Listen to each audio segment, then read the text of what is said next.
My name's Mark Walker from Southampton. I come all the way down here every Wednesday night, and I'd like to know why we don't have Sky TV down here more often, please. Yeah, Mark, in answer to your question, yes, it would be nice to see Sky here more often, but of course we don't do the scheduling. Although there's nothing actually programmed to be filmed from Poole for the rest of the season, I'm sure that they only want to film the top matches.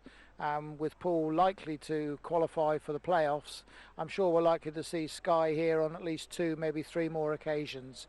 But we don't have a lot of control over it, and we only know about a month in advance the meetings they're going to film. My name's Rob Turner, and I've been coming to Speedway since 1954. And I just think that the reserve end of the team let the team down, and I'd like to see 2 better reserves. Rob, yeah, and in answer to your question about the reserves, we did actually start off the season with Andre Compton and Dave Watt doubling up, and this is still the case. We haven't made any changes there. Our problem has been that Dave Watt, riding for Kings Lynn, has had a lot of Wednesday matches, so that means that he's been unavailable to ride for Poole. And with Andre Compton over the last month having such a heavy workload because he's self-employed in the air conditioning business, it's meant that we have had to bring in guest riders to cover for our reserves. I think for the time being we're going to continue with that situation. We don't feel that there's anyone out there that could perhaps do a better job, and while of course we appreciate that guests don't always come in and perform as our regular team should do, we've been relatively happy with the guests that we've chosen, so we'll stay the way we are for the time being. Hi, I'm Alan Druitt, and the question is, could we have a 2-minute countdown on the centre green, because certain riders seem to be abusing the 2-minute warning? Yes, Alan, I mean, that's a very good point actually, and it was something we looked at during the winter. Funny enough, we were promised by one of our sponsors that we would have a 2-minute clock this year, but it hasn't as yet materialised.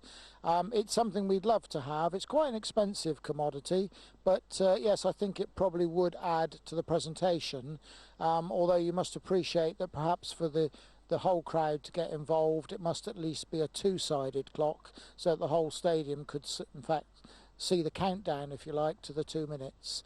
I would agree perhaps sometimes it's a bit of a flexible 2 minutes, but of course it is entirely down to the referee, and we can only abide by referees' decisions.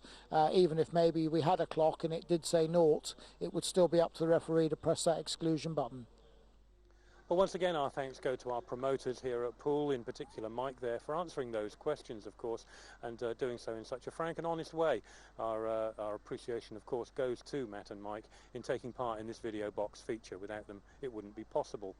Well, that does bring our coverage on this edition to a close. We hope that you've enjoyed watching Pirate Videos, and of course do remember that if you've got a question that you'd like to ask of the promoters, then you can do so by emailing us at www.piratevideos.co.uk or by contacting us here at the stadium, and we'd be very happy to put you in front of the camera and put your question to Matt or Mike. Well, for now, that is the close of our edition, and from me, Nigel Leahy, from Rob and from Graham, we wish you a good evening and thank you for watching Pirate Videos.